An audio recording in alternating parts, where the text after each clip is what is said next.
मित्रांनो, आज आपण थोड्याशा आगळ्या-वेगळ्या मुद्द्यावर या ठिकाणी चर्चा करणार आहे. जसं की आपल्या सर्वांनाच माहिती आहे, की 2027 हे वर्ष महात्मा ज्योतिराव फुल्यांच्या जयंतीचं द्विशताब्दी वर्ष म्हणून आपण सेलिब्रेट करणार आहोत. 2027 ला महात्मा फुल्यांच्या जयंतीला 200 वर्ष या ठिकाणी पूर्ण होत आहे. आणि हे 200 वर्ष पूर्ण होत असताना सुमारे 1-1.5 वर्षापूर्वी या महाराष्ट्रामध्ये एक चर्चा या ठिकाणी केली जात आहे. समाज माध्यमातून म्हणा किंवा भाषणांमधनं म्हणा, की अशी चर्चा या ठिकाणी आहे, की महात्मा ज्योतिराव फुल्यांचे गुरु हे या ठिकाणी लहुजी वस्ताद साळवे या ठिकाणी आहे. तर लक्षात घ्या ही जी चर्चा ही या ठिकाणी करताना कोण पाहतंय? तर आपल्याला दिसून येतं, की महाराष्ट्रात जे विचारवंत म्हणून स्वतःला या ठिकाणी संबोधतात, तशा पद्धतीने ते वावरतात आणि त्याचबरोबर ते समाज प्रबोधन देखील करतात. असे लोक या ठिकाणी महात्मा फुल्यांचे गुरु म्हणून लहुजी वस्ताद साळव्यांना इथे या ठिकाणी संबोधतायत आणि ते त्या पद्धतीचं भाषण देखील करतायत. श्रोत्यांना त्या पद्धतीचा संदेश देखील या ठिकाणी देत आहेत. येस, अर्थात मी बोलत आहे नितीन बानगुळे पाटील यांच्याबद्दल. आता लक्षात घ्या, व्यक्तिशः जर मला विचारलं, तर मी असं म्हणेल, की येस, मी पण एकेकाळी नितीन बानगुडे पाटील यांचा या ठिकाणी चाहता राहिलेलो आहे. विद्यार्थी दशेमध्ये असताना मी देखील त्यांची अनेक भाषणे या ठिकाणी ऐकलेली आहेत. समोरच्या खुर्च्यांवर बसून त्यांच्या भाषणांवर कैक वेळ टाळ्या देखील या ठिकाणी वाजवल्यात. कारण त्यांची भाषण करण्याची लकब, त्याचबरोबर लोकांना या ठिकाणी एखाद्या मुद्द्यावर खिळवून ठेवण्याची त्यांची जी लकब आहे, येस, सॅल्यूट आहे त्यांच्या या भाषण शैलीबद्दल.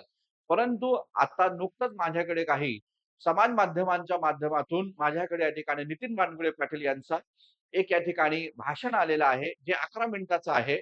त्याच्यामध्ये लहुजी वस्ताद साळव्यांचं मोठ्या प्रमाणात गौरवीकरण केलं. मात्र हे गौरवीकरण करत असताना ज्योतिराव फुल्यांचं सामाजिक योगदान हे कुठेतरी कमी होताना मला इथे या ठिकाणी जाणवलं. म्हणून मग मी या पद्धतीचं सेशन इथे या ठिकाणी करतोय. तर तुम्हा सर्वांना विनंती आहे, आधी तर नितीन बानगुळे पाटील यांचं जे भाषण आहे ते आधी पहा, जे 11 मिनिटाचं आहे. ते भाषण तुम्हाला मिळालं नसेल, तर माझ्या Facebook पेजवर संतोष चव्हाण या Facebook अकाउंटवर मी त्या ठिकाणी शेअर केलेलं आहे आणि ते भाषण आधी पहा. 11 मिनिटाचं भाषण. नंतर मग हे माझं सेशन या ठिकाणी पाहून घ्या. ठीक आहे. त्यांच्या भाषणाचे मुद्दे मी इथे या ठिकाणी पेजवर या ठिकाणी काढून ठेवलेले आहेत. तर त्या एकेका मुद्द्यावर आपण इथे या ठिकाणी चर्चा करूया. सर्वात पहिलं तर त्यांनी म्हटलेलं आहे, की महात्मा फुले लहुजी वस्ताद यांना आपले गुरु मानायचे. आता हे भूमिका मांडताना त्यांनी कसल्याही प्रकारचा पुरावा दिलेला नाही, हे लक्षात घ्या. का मुद्दा नीट समजून घ्या. ज्योतिराव फुल्यांनी जेवढं काही लिखाण केलं, महात्मा फुल्यांनी जेवढं काही लिखाण केलेलं आहे, तर त्या लिखाणामध्ये त्यांनी कुठंच अशा पद्धतीचं लिखाण केलं नाही, की लहुजी वस्ताद साळवे हे माझे या ठिकाणी गुरु होते. अशी भूमिका कधीच त्यांनी या ठिकाणी मांडलेली नाहीये. जसं की आपल्याला पाहायला भेटतं, की शाहू महाराज जर आपण पाहिलं तर शाहू महाराजांनी महात्मा फुल्यांबद्दल लिखाण केलं, बोललेले आहेत. महात्मा फुल्यांबद्दल ते बोललेले आहेत. त्याच शाहू महाराज महात्मा फुल्यांबद्दल म्हणतायत, की महात्मा ज्योतिराव फुले भारताचे मार्टिन लुथर किंग आहे. ठीक आहे. डॉक्टर बाबासाहेब आंबेडकरांनी महात्मा ज्योतिराव फुल्यांना father of Indian social revolution असं या ठिकाणी म्हटलेलं आहे. म्हणजे भारतातील सामाजिक क्रांतीचे जनक म्हणून महात्मा फुल्यांना बाबासाहेब आंबेडकरांनी संबोधलेलं आहे. एवढंच नाही, स्वतः बाबासाहेब आंबेडकरांनी सांगितलं, "फुले हे माझे दैवत आहे." त्यांनी सांगितलं, की माझे 3 गुरु आहेत. एक एक तथागत सिद्धार्थ गौतम बुद्ध, दुसरे गुरु आहेत ते म्हणजे संत कबीर आणि तिसरे गुरु आहेत ते म्हणजे महात्मा फुले. हे स्वतः बाबासाहेब आंबेडकरांनी सांगितलं. मात्र लक्षात घ्या, महात्मा फुल्यांच्या लिखाणामध्ये, त्यांच्या साहित्यामध्ये कुठंच त्यांनी या ठिकाणी लहुजी वस्ताद साळवे यांना आपला गुरु मानलेला आहे, हे या ठिकाणी नाहीये, हे लक्षात घ्या. हे पहिलं स्वीकारलं पाहिजे. तर लहुजी वस्ताद साळवे यांच्याबद्दल माहिती आपल्या भारतीय लोकांना कधी मिळाली? तर सत्यशोधक चळवळीच्या कार्यकर्त्यांनी जेव्हा लिहायला सुरुवात केलं त्याच वेळेस. त्याच्या आधी नाही मिळाली. आता आपण सध्या म्हणतोय, की लोकमान्य टिळकांचे गुरु लहुजी वस्ताद साळवे किंवा या ठिकाणी वासुदेव बळवंत फडके यांचे गुरु लहुजी वस्ताद साळवे. हे सध्या आपण बोलतोय. परंतु उच्चवर्णीयांच्या लिखाणामध्ये त्या संदर्भात कसल्याही प्रकारचा उल्लेख हे त्या काळामध्ये नव्हता. पहिल्यांदा उल्लेख हा या ठिकाणी आला, तो म्हणजे या ठिकाणी सत्यशोधकी चळवळीतल्या कार्यकर्त्याच्या लिखाणामध्ये. 2 उदाहरणं मी तुम्हाला देतो. एक म्हणजे पंढरनाथ पाटील यांनी महात्मा ज्योतिराव फुल्यांचं चरित्र 1927 ला लिहिलं. जेव्हा फुल्यांची या ठिकाणी आपण म्हणू शकतो शताब्दी जन्म उत्सव या ठिकाणी होत आहे. तर त्यामध्ये फुल्यांचं पहिलं चरित्र हे पंढरनाथ पाटील यांनी लिहिलं आणि त्याच्यामध्ये त्यांनी असं सांगितलं, की पुण्यातले जे काही उच्चवर्णीय ब्राह्मण मित्र महात्मा फुल्यांचे होते, जे स्कॉटिश मिशनरी शाळेमध्ये जात होते फुल्यांच्या सोबत. त्या सर्व लोकांनी महात्मा फुल्यांना लहुजी वस्ताद साळव्यांकडे घेऊन गेले आणि लहुजी वस्ताद साळव्यांकडे ते या ठिकाणी अंग मेहनतीचं, कसरतीचं, शस्त्रास्त्राचं प्रशिक्षण या ठिकाणी घेत होते. ज्योतिराव फुले आपल्या ब्राह्मण सवंगड्यांच्या सोबत. आणि त्यामध्ये असं सांगितलं गेलं, त्या ठिकाणी लहुजी त्यांना या ठिकाणी ते प्रशिक्षण देत होते तालमीमध्ये. मात्र नंतर लगेचच महात्मा फुल्यांनी आपला निर्णय बदलला आणि इंग्रजांची सत्ता ही उलथावून टाकण्यापेक्षा या देशामध्ये असणारी जाती व्यवस्था, या देशामध्ये असणारी सामाजिक विषमता ती मोडणं हे सर्वात जास्त महत्वाचं आहे. हे फुल्यांना वाटलं, हे फुल्यांना कळलं. कारण त्यांच्या स्वतःबद्दल त्यांना जातीवादाचे चटके भासले. स्वतःचाच वर्गमित्र सदाशिवराव गोवंडे यांच्या अ, लग्न वरातीमध्ये त्यांना या ठिकाणी हटवण्यात आलं. तेव्हा मग फुल्यांनी या ठिकाणी सामाजिक क्रांतीचं चळवळ ही आपल्या हाती घेतली आणि ती शैक्षणिक क्रांती त्यांनी या ठिकाणी घडवून आणली. लक्षात घ्या, लहुजी वस्ताद साळवे यांच्या तालमीत जे त्यांचे मित्र शिकत होते, ज्याच्यामध्ये गोवंडे आहे, त्याच्यामध्ये परांजपे या ठिकाणी आहे, ज्यामध्ये मोरो विठ्ठल वाळवेकर या ठिकाणी आहे, ते आहे. हे सगळे लोकं नंतर ज्योतिराव फुल्यांच्या शैक्षणिक चळवळीमध्ये, सामाजिक कार्यामध्ये या ठिकाणी आलेली आहे, हे या ठिकाणी लक्षात घ्या. एवढंच काय तर लहुजी वस्ताद साळव्यांना देखील महात्मा फुल्यांच्या शैक्षणिक क्रांतीचा जो काही किंवा शैक्षणिक चळवळ जी त्यांनी फुल्यांनी उभी केली, त्या चळवळीमध्ये देखील लहुजी वस्ताद साळव्यांनी सक्रिय सहभाग घेतला आणि मांगा महाराजच्या मुलांना महात्मा फुल्यांच्या शाळेमध्ये पोहोचवण्याचं कार्य लहुजी वस्ताद साळव्यांनी केलं. लहुजी वस्ताद साळवे यांची जी काही या ठिकाणी पुतणी आहे मुक्ता साळवे, या देखील या ठिकाणी महात्मा फुल्यांच्या शाळेमधनं शिकलेल्या विद्यार्थिनी आहे, ज्यांनी पुढे मान महार दुःखाविषयीचा निबंध लिहिला. म्हणजे थोडक्यात सांगायचं काय, की महात्मा फुले जे आहे, या महात्मा फुले यांनी लहुजी वस्ताद साळव्यांच्या तालमीत प्रशिक्षण घेतलं. मात्र त्यांनी क्रांतीचा मार्ग नाही स्वीकारला, तर त्यांनी सामाजिक क्रांतीचा मार्ग या ठिकाणी स्वीकारला आणि फुल्यांच्या सोबत असणारे सारे मित्र जे लहुजींच्या तालमीत होते, त्यांनी पण फुल्यांच्या सांगण्यानुसार या ठिकाणी सामाजिक क्रांतीमध्ये योगदान दिलं. एवढंच लहुजी वस्ताद साळव्यांनी पण दिलं. हे माझं स्पष्ट म्हणणं आहे आणि त्यामुळे लक्षात घ्या, की फुल्यांनी त्यांच्या जीवित काळामध्ये त्याचबरोबर या ठिकाणी त्यांच्या लिखाण कार्यामध्ये लहुजी वस्तादांना कधीच कुठेही या ठिकाणी आपले ते गुरु आहेत, या पद्धतीची भूमिका मांडलेली नाहीये. हा मुद्दा आपण या ठिकाणी लक्षात ठेवा. जर तसं असतं, तर ते त्यांनी या ठिकाणी मांडलं असतं, स्वीकारलं असतं, हे लक्षात घ्या. पहिला मुद्दा. दुसरा महत्वाचा मुद्दा नितीन मांडगुळे पाटील यांनी सांगितलं, की महाराष्ट्रातील जेवढे काही समाज सुधारक आहे, क्रांतिकारक आहे, यांना लहुजी वस्ताद साळवे यांनी घडवलं. या पद्धतीचं वक्तव्य करणं, याला हे म्हणजे पूर्णतः बेसलेस या ठिकाणी आहे लक्षात घ्या, की लहुजी वस्ताद साळवे यांनी समाज सुधारकांना आणि क्रांतिकारकांना घडवलं या पद्धतीची जी भूमिका ती त्या ठिकाणी मांडली, त्या वक्तव्याला कसल्याही प्रकारचा आधार त्यांनी या ठिकाणी दिलेला नाहीये. फक्त एवढंच सांगितलं, की फुल्यांच्या सामाजिक कार्यामध्ये त्यांनी योगदान दिलं. फुलांच्या सामाजिक कार्याला संरक्षण या ठिकाणी दिलं. म्हणजे महात्मा फुल्यांना घडवलं. असं पद्धतीचं होत नाही बरं का. अशा पद्धतीचं होत नाही. आता बघा 2 महत्त्वाचा मुद्दा नीट समजून घ्या. एक सामाजिक सुधारणा आणि दुसरी क्रांतिकारी चळवळ. क्रांतिकारी चळवळीचा उद्देश काय नेमका होता? क्रांतिकारी चळवळीचा उद्देश होता, की ब्रिटिशांची सत्ता या देशातून उखडून फेकून देणं. ब्रिटिशांची सत्ता या देशातून या ठिकाणी उखडून फेकून टाकणं हा क्रांतिकारी चळवळीचा मुख्य उद्देश. तर सामाजिक चळवळीचा उद्देश काय होता? फुल्यांच्या भाषेत जर सांगायचं झालं, तर फुले काय म्हणतायत? की बरं झालं या देशातील शूद्र अतिशूद्राची दया ही परमेश्वराला आली आणि त्याच परमेश्वराने इंग्रजांना या भारतामध्ये पाठवलं. इंग्रजांच्याद्वारे या देशातील शूद्र अतिशूद्रांचं कल्याण होत आहे. हे फुल्यांनी या ठिकाणी मांडलं. इंग्रजांच्या संदर्भात हे विधान या ठिकाणी आहे, की ईश्वराची कृपा झाली आणि ईश्वरानं इंग्रजांना भारतात पाठवलं, या देशातील शूद्र अतिशूद्रांचं कल्याण करण्यासाठी. म्हणजे लक्षात ठेवा, सामाजिक सुधारणा यांचा मुख्य उद्देश होता, की या देशामध्ये अंधश्रद्धा आहे, या देशामध्ये जाती व्यवस्था आहे, या देशामध्ये कर्मकांड आहे. सर्व कर्मकांडातून भारतीय समाजाला दूर करणं, त्याच्यासाठी इंग्रजांच्या कायद्यांची, इंग्रजांच्या राज्याची मदत हवी आहे. ही भूमिका सामाजिक सुधारकांनी मांडलेली आहे. हे इथे या ठिकाणी लक्षात घ्या आणि त्यामुळे लक्षात घ्या, जो क्रांतिकारक घडवतो, तो समाज सुधारक घडवू शकत नाही. जो समाज सुधारक घडवतो, तो क्रांतीचा मार्ग स्वीकारू शकत नाही. हे लक्षात घ्या. आणि त्यामुळं जे अ, अशा पद्धतीनं जे लिखाण केलं जातं, ते या ठिकाणी चुकीचं आहे, हे लक्षात घ्या. दुसरा महत्त्वाचा मुद्दा. सत्यशोधक चळवळीचे विचारवंत आहेत. त्यांचं नाव आहे अय्यावरू व्यंकय्या रामय्या अय्यावरू, जे ज्योतिराव फुल्यांच्या चळवळीमध्ये या ठिकाणी राहिलेले आहेत. मुंबईमध्ये जी शाखा सुरू झाली, त्या शाखेचे त्यांनी ते सदस्य होते, ते सदस्य राहिलेले आहेत. 1874 ला महात्मा फुल्यांनी मुंबईमध्ये या ठिकाणी सत्यशोधक चळवळीची स्थापना केली आणि त्यानंतर हे व्यंकय्या रामय्या अय्यावरू ते या ठिकाणी त्यामध्ये काम करत होते आणि विशेष महत्त्वाचं म्हणजे 1911 ला पुण्यामध्ये जेव्हा सत्यशोधक परिषद झाली, त्या परिषदेचे देखील अध्यक्ष हे व्यंकय्या रामय्या अय्यावरू होते, हे लक्षात घ्या. त्यांच्या पण लिखाणामध्ये त्यांनी महात्मा फुल्यांबद्दल लिखाण केलं. त्या लिखाणामध्ये पण असं आलं, की लहुजी वस्ताद साळवेंकडे या ठिकाणी महात्मा फुले प्रशिक्षण घेत होते. कसरतीचं, अंगमेहनतीचं काम या ठिकाणी करत होते. त्यामुळे हे लक्षात घ्या, पंढरीनाथ पाटील आणि त्याचबरोबर या पद्धतीचा रामय्या व्यंकय्या अय्यावरू या दोघांच्या लिखाणामध्ये लहुजींचा उल्लेख आहे. 100% आहे. सामाजिक योगदान फुल्यांच्या चळवळीमध्ये लहुजींनी दिलं हे पूर्णतः आहे. परंतु फुले हे या ठिकाणी लक्षात घ्या, की फुल्यांचे राजकीय गुरु किंवा फुल्यांचे गुरु लहुजी वस्ताद साळवे आहेत. या पद्धतीची भूमिका ना पंढरीनाथ पाटीलांनी मांडली, ना रामय्या व्यंकय्या अय्यावरूंनी मांडली, ना ज्योतिराव फुलेंनी मांडली. हा पहिला मुद्दा या ठिकाणी लक्षात घ्या.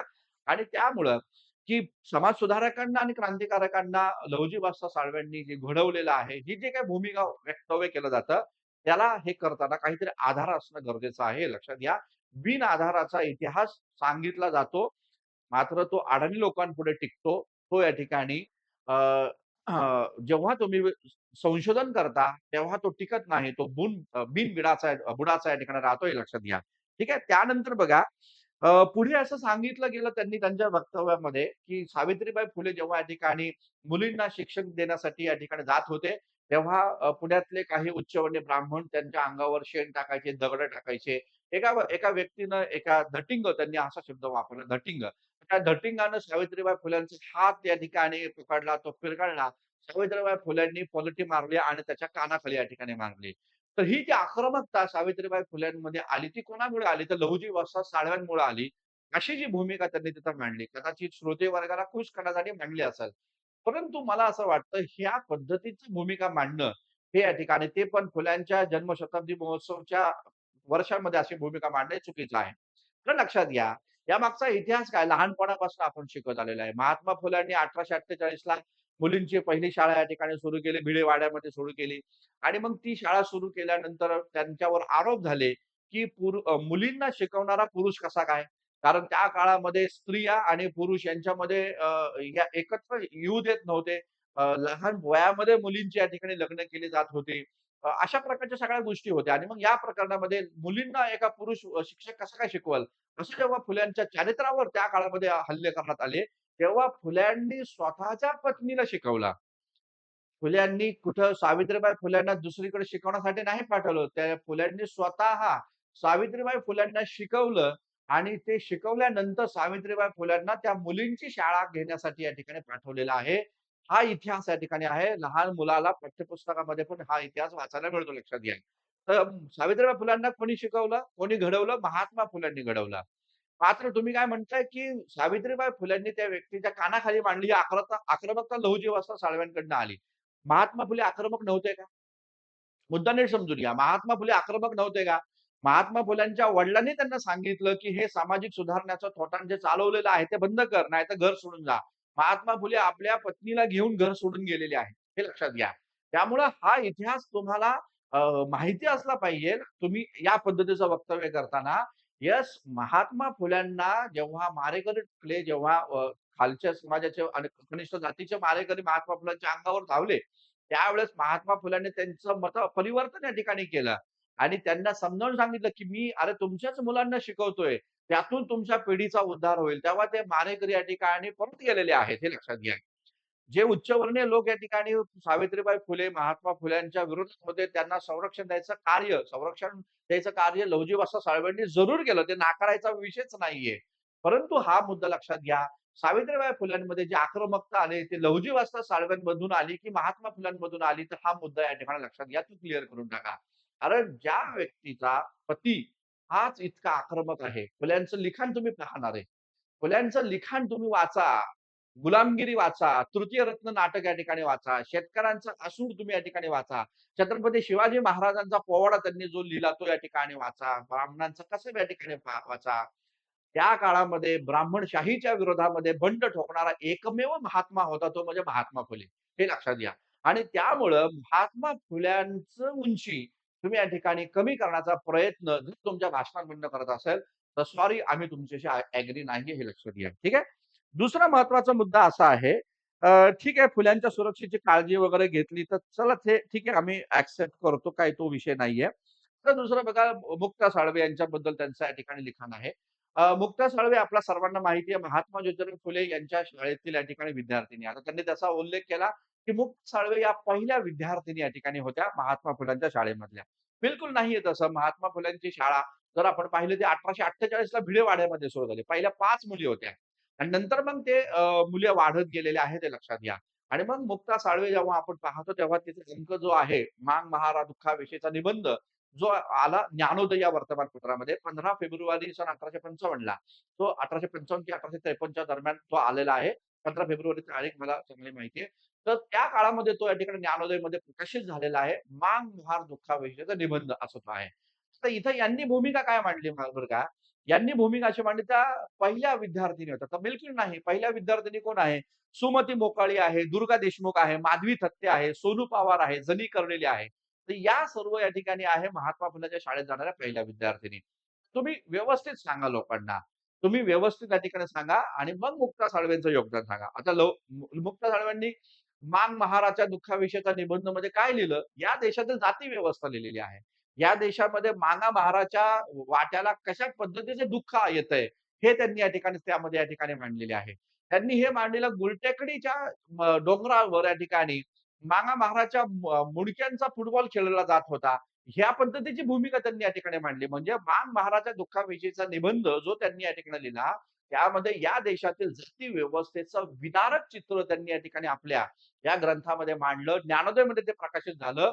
राणी व्हिक्टोरियाला ते इंग्रजी भाषांतर करून या ठिकाणी पाठवलं. त्या मुक्ता साळव्यांना ते या ठिकाणी इथं पारितोषिक देखील त्या निबंधाबद्दल लिहिलं आणि तुम्ही काय म्हणताय त्या संदर्भामध्ये? तर तुम्ही त्या संदर्भामध्ये या ठिकाणी म्हणताय, की मुक्ता साळवे ज्या आहेत, तर त्या मुक्ता साळवेला आद्य लेखिका काय म्हणतो बघा तुमचे शब्द आहे, मुक्ता साळवे यांना आद्य लेखिका बनवण्याचं कार्य कोणी केलं? सावित्रीबाई फुल्यांनी आणि लहुजी वस्ताद साळवेंनी. अरे हे असं आहे का? हा इतिहास आहे, असा आहे का? मला सांगा ना, मुक्ता साळव्यांच्या लिखाणामध्ये जी धारदार आली, ती लहुजी वस्तादांपासून आली की महात्मा फुल्यांपासून आली? महात्मा फुल्यांचं साहित्य तुम्ही वाचा ना. महात्मा फुल्यांच्या साहित्यामध्ये जी धारदारता आहे, त्यांच्या लेखणीमध्ये जी धारदारता आहे, तीच धारदारपणा मुक्ता साळव्यांच्या लेखणीमध्ये आहे. मुक्ता साळवे ह्या सावित्रीबाई फुले आणि महात्मा ज्योतिराव फुले यांच्या शाळेच्या विद्यार्थिनी राहिलेल्या आहेत.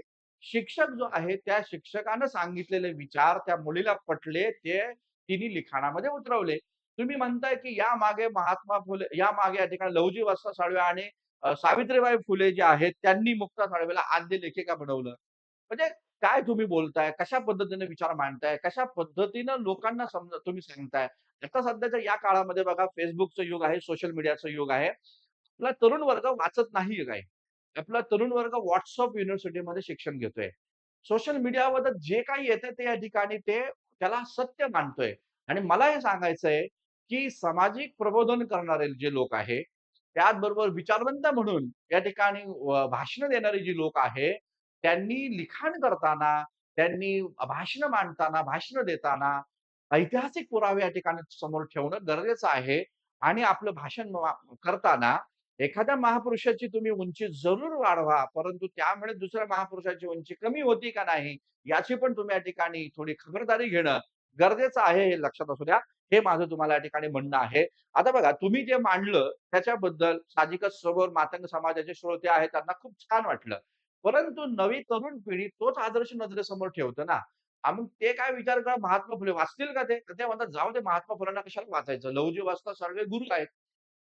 मग लहुजी वस्ताद साळवे गुरु आहेत, तर आम्ही लहुजींबद्दलच वाचू आणि लहुजींबद्दल मटेरियल कुठेच नाहीये. मातंग समाजाचे तरुण आज लहुजींबद्दल संशोधन करतायत का? पी करून लहुजींबद्दल या ठिकाणी संशोधन करून त्यांचा इतिहास पुढे आणतायत का? नाही आणत. ते काय करतायत जय-जयकार करतायत फक्त. जय-जयकार करतायत आणि मग त्याच्यामध्ये या ठिकाणी जे काही पॉलिटिकल लीडर मग ते सर्वच समाजाचे आहे. ते काय करतात या तव्यावर रोटी शेकण्याचं काम करतायत हे लक्षात घ्या. मग याच मुलांना पुढे जाऊन दंगलांमध्ये वापरलं जातं. याच मुलांना सामाजिक कलहामध्ये वापरलं जातं हे लक्षात घ्या. त्यामुळे समाज प्रबोधन करणाऱ्या लोकांची ही जबाबदारी आहे. जबाबदारीने वक्तव्य करणं गरजेचं आहे. जबाबदारीने इतिहास सांगणं या ठिकाणी गरजेचं आहे.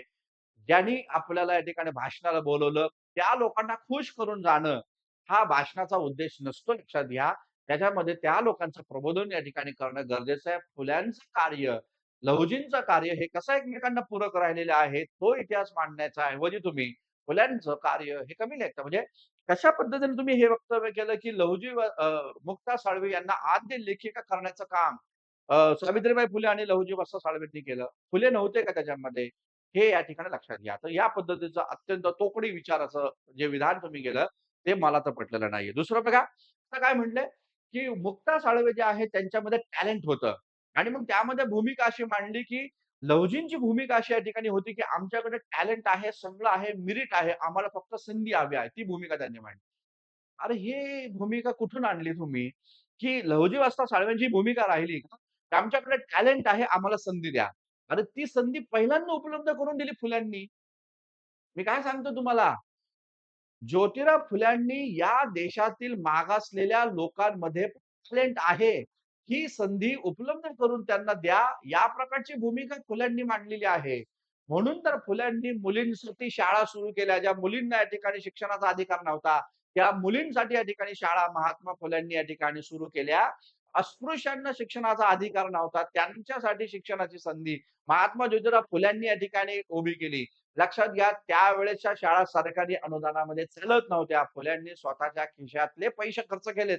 मुलींची शाळा सुरू करण्यासाठी, अस्पृश्यांची शाळा सुरू करण्यासाठी. हे लक्षात घ्या. जेव्हा वुड्सची समिती आली त्यानंतर 1855 नंतर अनुदानाची व्यवस्था या ठिकाणी आलेली आहे हे लक्षात घ्या. फुल्यांनी सुरुवातीच्या ज्या शाळा, अस्पृश्यांची शाळा आणि मुलींची शाळा फुल्यांनी स्वतःच्या पैशातून या ठिकाणी सुरू केलेली आहे आणि त्यामुळे मला सांगायचं तुम्हाला की ही जी संधी आहे या स्त्रियांमध्ये, या शूद्र अतिशूद्रांमध्ये देखील टॅलेंट आहे, मेरिट आहे, त्यांना संधी द्या. ही भूमिका पहिल्यांदा घेतली महात्मा फुलेंनी, लहुजींनी नाही घेतली.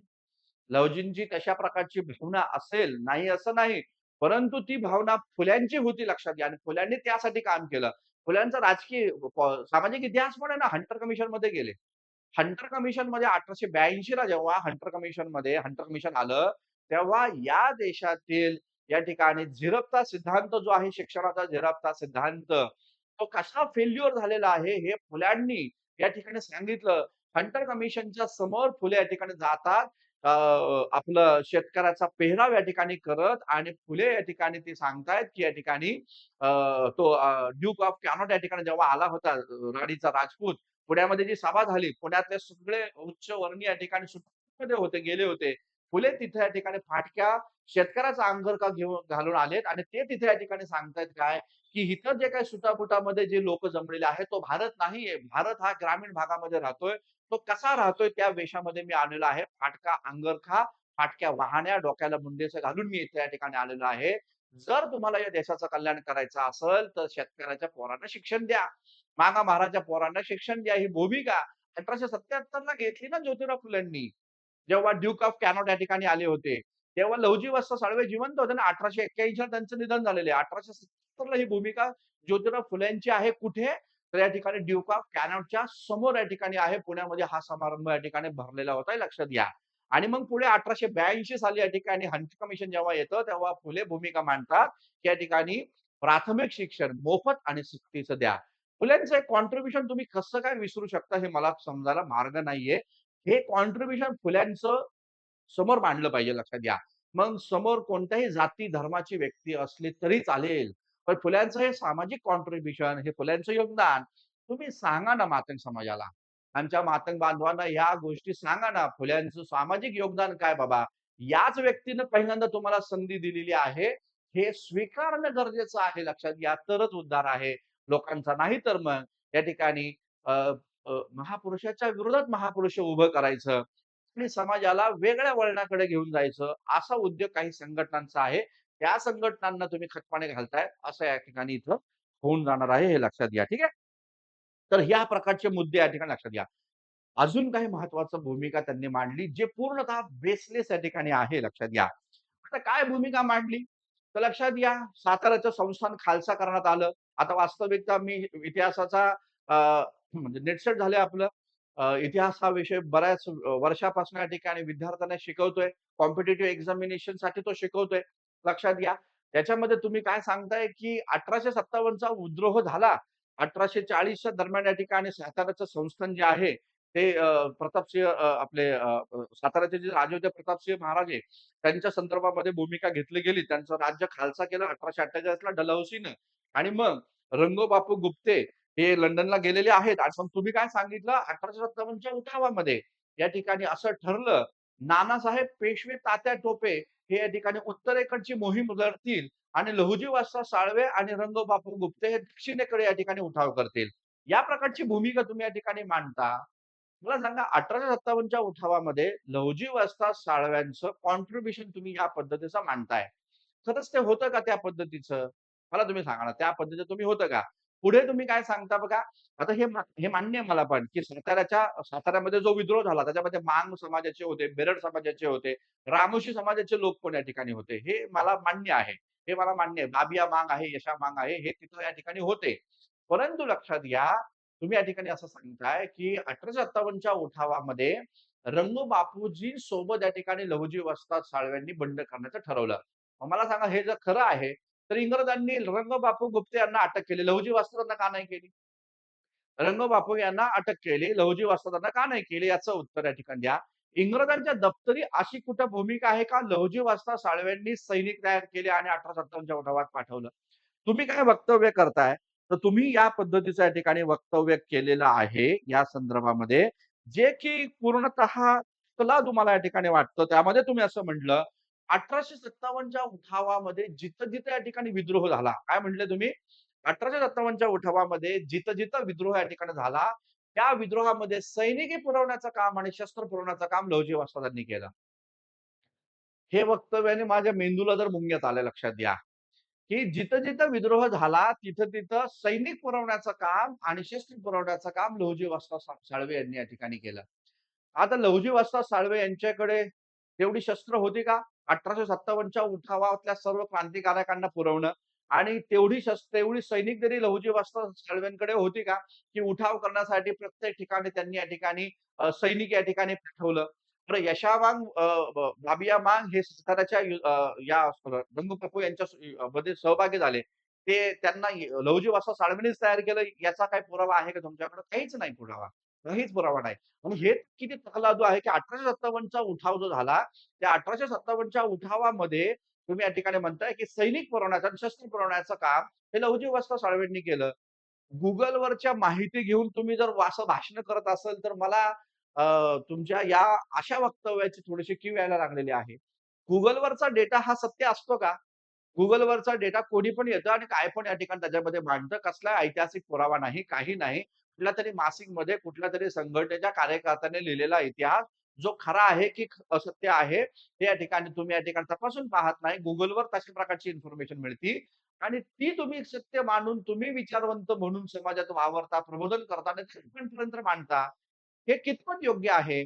1857च्या माझं स्पष्ट म्हणणं आहे. 1857च्या उठावात जर का सैनिक पुरवण्याचं काम, जर का शस्त्र पुरवण्याचं काम लहुजी वस्ताद साळवेंनी केलं असतं, तर इंग्रजांनी लहुजी वस्ताद साळव्यांना शिक्षा दिली असती. दिली असती का नाही? 1857च्या उठावातल्या कार्यकर्त्यांना अंदमान निकोबारमध्ये टाकलं इंग्रजांनी. 1857च्या उठावात सहभागी होणारा बहादूर शाह जफर जो हिंदुस्थानचा बादशाह होता. बहादूर शाह जफर हिंदुस्थानचा बादशाह होता. त्याला इंग्रजांनी रंगूनला नेलं. रंगूनला नेलं, त्याचे डोळे फोडले. त्याच्या 2 मुलांना त्याच्यासमोर त्यांनी मारून टाकलं आणि त्याला नंतर 1862 साली त्याचं तिथं निधन झालेलं आहे. नानासाहेब पेशवे जे आपण म्हणतो नानासाहेब पेशवे, जे या ठिकाणी 57च्या उठावातले महत्त्वाचे व्यक्ती होते. ते या ठिकाणी इंग्रजांच्या विरोधात लढले कानपूरमध्ये आणि नंतर मग ते या ठिकाणी नेपाळमध्ये या ठिकाणी ते फरार झाले, भूमिगत झाले.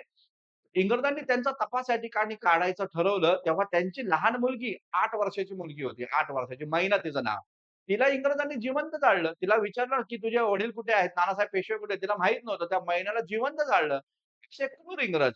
ज्या इंग्रजांनी 1857च्या उठावात सहभागी झालेल्या लोकांना तोफेच्या तोंडी तोफेच्या तोंडी या ठिकाणी द्यायची शिक्षा दिली.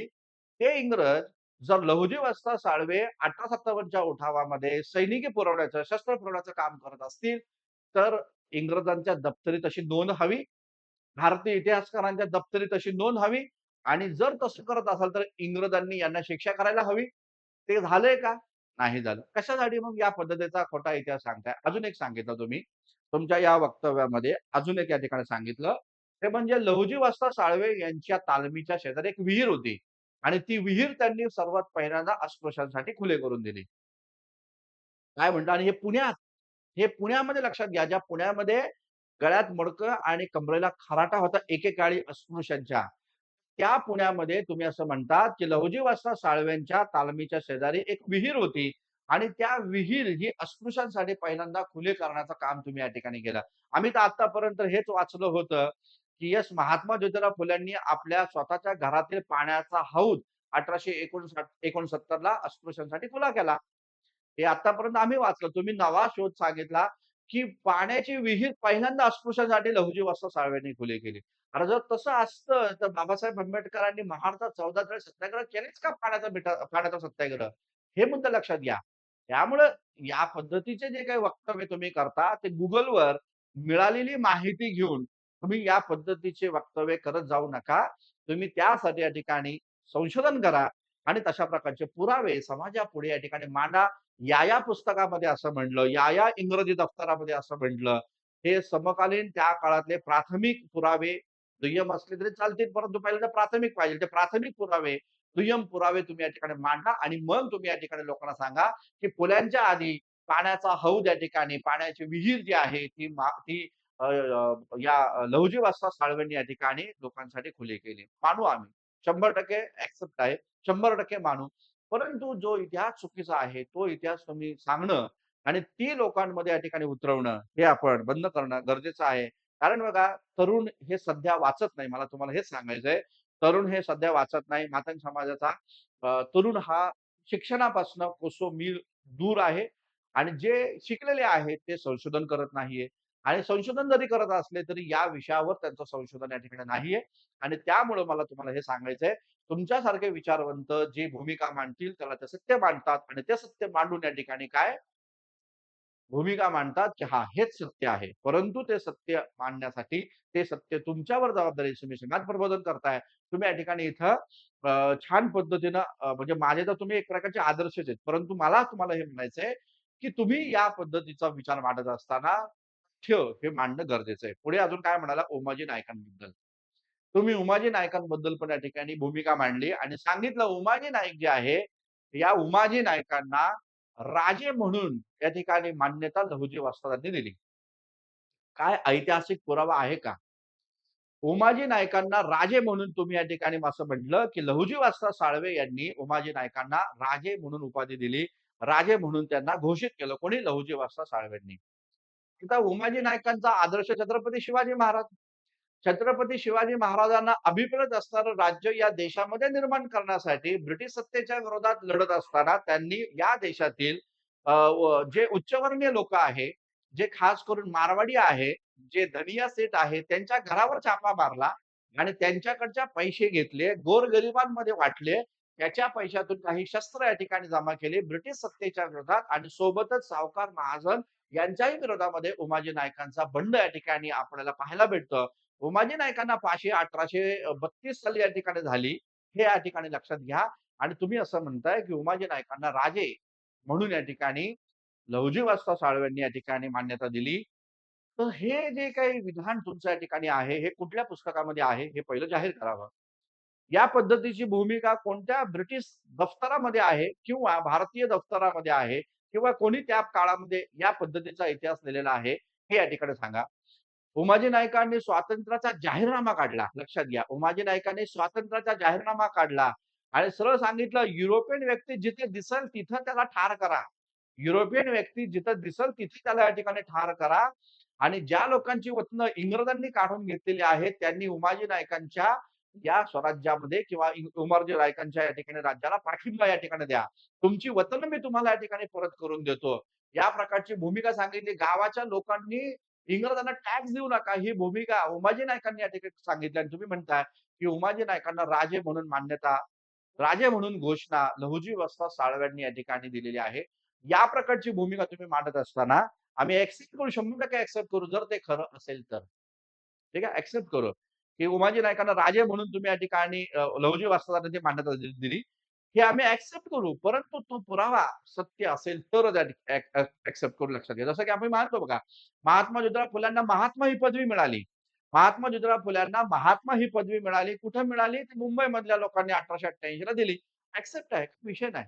परंतु लक्षात घ्या उमाजी नाईकांना राजे म्हणून हा जो किताब दिला, उमाजी नाईकांना राजे म्हणून घोषित केलं, लहुजी वस्तादांनी केलं, यावर तथ्य नाही, पुरावा नाहीये. ठीक आहे. दुसरा मुद्दा. तुम्ही उमाजी नाईकांच्या संदर्भात हे पण म्हणलं, सत्तू नाईक वास्तविक तर सत्तू नाईक नाही, सत्तू बेरड आहे लक्षात घ्या. सत्तू नाईक किंवा सत्तू बेरड यांच्याबद्दल तुम्ही सांगितलं, सत्तू नाईक हा दरोडेखोर होता. तुम्ही काय सांगितलं? सत्तू नाईक हा दरोडेखोर होता. तर त्याचं मतपरिवर्तन लहुजी वस्तादांनी केलं आणि सांगितलं, की उमाजी नाईक हे देशसेवेसाठी काम करतात, इंग्रजांच्या विरोधात लढतायत. तुम्ही तुमचं दरोडा करण्याचा कार्यक्रम हे या ठिकाणी थांबवा आणि तुम्ही या ठिकाणी आपल्या उमाजी नाईकांना या ठिकाणी सहाय्य करा. हे लहुजी वस्तादांनी सांगितलं. कोणाला? सत्तू नाईकाला या ठिकाणी सांगितलं आणि सत्तू नाईकाला सांगितलं म्हणून सत्तू नाईकाचं मतपरिवर्तन झालं आणि म्हणून सत्तू नाईकांनी काय केलं? उमाजी नाईकांना या ठिकाणी सहाय्य करायचं ठरवलं. ही वक्तव्य, ही भूमिका तुम्ही मांडली. याचा काय आधार आहे? याचा काय आधार? लक्षात घ्या, उमाजी नाईकांचा भाऊ होता अमृता आणि त्यांचा मित्र या ठिकाणी होता सत्तू नाईक किंवा सत्तू बेरड. हे दोघंही या ठिकाणी काय करत होते? तर लोकांच्या घरांवर दरोडे टाकत होते. आता मुद्दा नीट समजून घ्या. लोकांच्या घरावर दरोडे टाकत होते, ते गुन्हेगार होते का रे? तर मुद्दा हा आहे, की भारतीय सामाजिक व्यवस्था जी 4 वर्णांनी आणि हजारो जाती पोटजातींनी या ठिकाणी विभक्त झालेली आहे. त्या समाजामध्ये असे काही समूह घटक आहे, की ज्यांना उपजीविकेचं साधनच दिलं नाही इथल्या व्यवस्थेनं. मग जर उपजीविकेचं साधनच दिलं नाही, तर ते लोकं काय करतील? दरोडा टाकून श्रीमंतांच्या घरांवर दरोडा टाकून आपली पोटाची उपजीविका चालवतील. हीच भूमिका त्या काळामध्ये घेतली होती अमृतानं आणि सत्तू बेरडनं. ते काय गोरगरिबांच्या घरांवर दरोडे नव्हते टाकत. त्यामुळे त्यांना दरोडेखोर जे तुम्ही म्हटलं, ते गोरगरीब लोकांच्या घरांवर दरोडे नव्हते टाकत. श्रीमंतांच्या घरांवर दरोडा टाकायचा आणि तो गोरगरीब लोकांमध्ये आणून वाटप करायचा, अशी भूमिका या ठिकाणी राहिली. सत्तू बेरडचं जेव्हा निधन झालं, तेव्हा या ठिकाणी त्याची जागा उमाजी नाईकांनी घेतली आणि मग उमाजी नाईकांनी ब्रिटिश सत्तेच्या विरोधामध्ये या ठिकाणी इथं बंड ठोकलं म्हणून या ठिकाणी वासुदेव बळवंत फडक्यांच्याही आधी ब्रिटिश सत्तेच्या विरोधामध्ये या ठिकाणी बंड ठोकणारे आहेत ते म्हणजे उमाजी नाईक. म्हणून त्यांना या ठिकाणी आद्य क्रांतिगुरू म्हटलं जातं. आता तुम्ही या ठिकाणी म्हणायला लागला, की उमाजी नाईकांना राजे म्हणून लहुजी वस्ताद साळवेंनी तिथे या ठिकाणी घोषित केलं आणि तुम्ही हे पण या ठिकाणी म्हटलं, की सत्तू बेरड जो आहे, त्याला तुम्ही सत्तू नाईक म्हटला, तर तो या ठिकाणी सत्तू नाईक याची समजूत घातली, दरोडेखोरीचं काम बंद कर, उमाजी नाईकांच्या कार्याला या ठिकाणी मदत कर आणि म्हणून त्या सत्तू बेरडनं उमाजी नाईकांना मदत करायचं ठरवलं. या पद्धतीची भूमिका तुम्ही या ठिकाणी इथं मांडलेली आहे. उमाजी नाईकांच्या पाठीशी बळ पण या ठिकाणी लहुजी वस्तादांनी या ठिकाणी उभं केलं. या प्रकारची भूमिका तुम्ही या ठिकाणी मांडलेली आहे. ज्याला आधार देणं गरजेचं आहे, ज्याला ऐतिहासिक पुरावे सादर करणं गरजेचं आहे, हे लक्षात असू द्या. कदाचित मी चुकीचं पण असेल, चुकीच्या पद्धतीनं माझं या ठिकाणी इथं वक्तव्य पण असेल. पण जर का ते चुकीचं असेल, असं तुम्हाला वाटत असेल, तर त्याच्या संदर्भामध्ये कृपा करून तुम्ही ऐतिहासिक पुरावे जे आहेत, ते या ठिकाणी सादर करा. ऐतिहासिक तथ्य हे मांडणं खूप गरजेचं आहे. कारण लक्षात घ्या, इतिहास सांगत असताना तो तोडून-मोडून अशा पद्धतीने सांगणं चुकीचं आहे. त्याच्यासाठी या ठिकाणी तुम्हाला पुरावे देणं गरजेचं आहे. No document, no history. ठीक आहे? No document, no history. जर इतिहासाला पुरावे नसेल, तर इतिहास हा भाकड कथा या ठिकाणी संबोधला जातो हे लक्षात घ्या. तर तशा प्रकारच्या भाकड कथा या ठिकाणी सांगणं हे आपण खास करून समाज प्रबोधन करणाऱ्यांनी, विचारवंतांनी हे बंद करणं गरजेचं आहे. याचा परिणाम समाजातल्या तरुणांवर वाईट पद्धतीनं, चुकीच्या पद्धतीने या ठिकाणी पडतो आणि तुम्ही जे सांगतात त्यालाच ते सत्य मानतात आणि तेच सत्य मानून ते या ठिकाणी काम करत राहतात. फुल्यांचा आदर हा या ठिकाणी खूप मोठा आहे. फुल्यांचं कार्य हे खूप मोठं आहे. हिमालय एवढं त्यांचं कार्य या ठिकाणी आहे. तुम्ही ते कार्य मान्य करा, ते स्वीकारा. मातंग समाजाच्या तरुणांना तुम्ही सांगा, फुले वाचा. फुले वाचा. तर लहुजींनी तर काही लिखाण नाही केलं. पण फुले वाचा. म्हणजे फुल्यांचा सामाजिक कार्य, सामाजिक लढा हा या ठिकाणी त्या मातंग समाजाच्या तरुणांना कळेल. मुक्ता साळवेचा निबंध वाचा. मग मुक्ता साळवेंनी त्या निबंधामध्ये काय लिहिलेलं आहे ते त्यांना कळेल. ज्योतिराव फुल्यांच्या सामाजिक लढ्यामध्ये लहुजींचं योगदान काय आहे, हे फुल्यांच्या सहकाऱ्यांनी सांगितलेलं आहे. ते तुम्ही या ठिकाणी सांगा आणि हे लक्षात घ्या, मातंग समाजाच्या तरुणांना माझं पूर्णतः आव्हान या ठिकाणी आहे. खास करून मातंग समाजाच्या मुलांना, की यस आपले महापुरुष हे ग्रेट आहेत, महान आहेत. काही त्याच्यामध्ये काही अ, अ, विषय नाहीये. महान आहे. अण्णाभाऊ साठे महान आहे. मुक्ता साळवे महान आहे. लहुजी वस्ताद साळवे पण या ठिकाणी महान आहे. परंतु त्यांचं महात्म्य जपण्याचं काम आपण या ठिकाणी करणं गरजेचं आहे. त्यांच्यावर संशोधन करा आणि खरा इतिहास काय आहे तो या ठिकाणी समजून घ्या. तो पुढे या ठिकाणी आणा. खास करून असे लोक, ज्या लोक या ठिकाणी थोडासा विचार करतायत, शैक्षणिक क्रांतीतून पुढे या ठिकाणी जातायत, शिक्षण पूर्ण करतात, त्या तरुणांनी या आपल्या नायकांबद्दल या ठिकाणी अभ्यास करणं, त्यांचं संशोधन करणं, त्यांचं संशोधन करून त्यांची भूमिका पुढे आणणं, हे खूप जास्त गरजेचं आहे. समाजाला गरज आहे. लक्षात घ्या, मान्य करू आपण, महात्मा फुलेंचे गुरु लहुजी वसा साळवे आहे. परंतु त्याचे पुरावे तर आणा ना.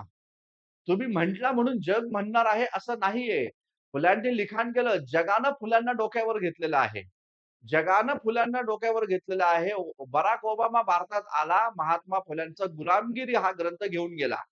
हे मला तुम्हाला सांगायचं आहे आणि त्यामुळं तुम्ही पण या ठिकाणी काय करा, तुम्ही लहुजींबद्दल संशोधन करायला सुरुवात करा. लहुजींचा इतिहास समोर आणण्याचा काम करा. परंतु तो आणत असताना ऐतिहासिक पुरावे देखील तुम्हाला इथे या ठिकाणी समोर आणणं गरजेचं आहे आणि तिथं मग तुम्ही जर ते समोर आणले, तर येस, त्या सगळ्या गोष्टी तुम्ही म्हणता त्या बरोबर आहे.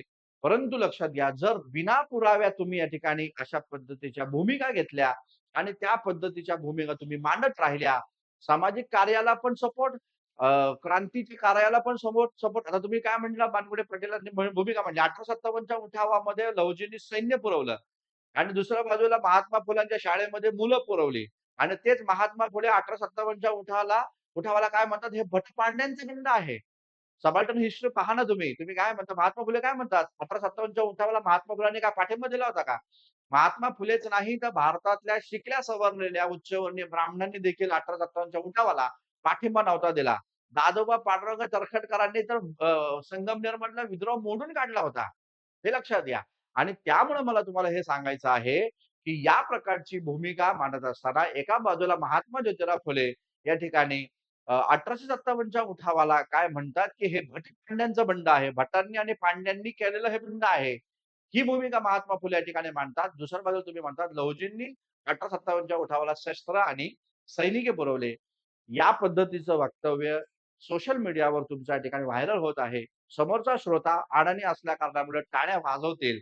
परंतु लक्षात घ्या, कुठेतरी समाजाला जाब आपल्याला या ठिकाणी द्यावा लागणार आहे.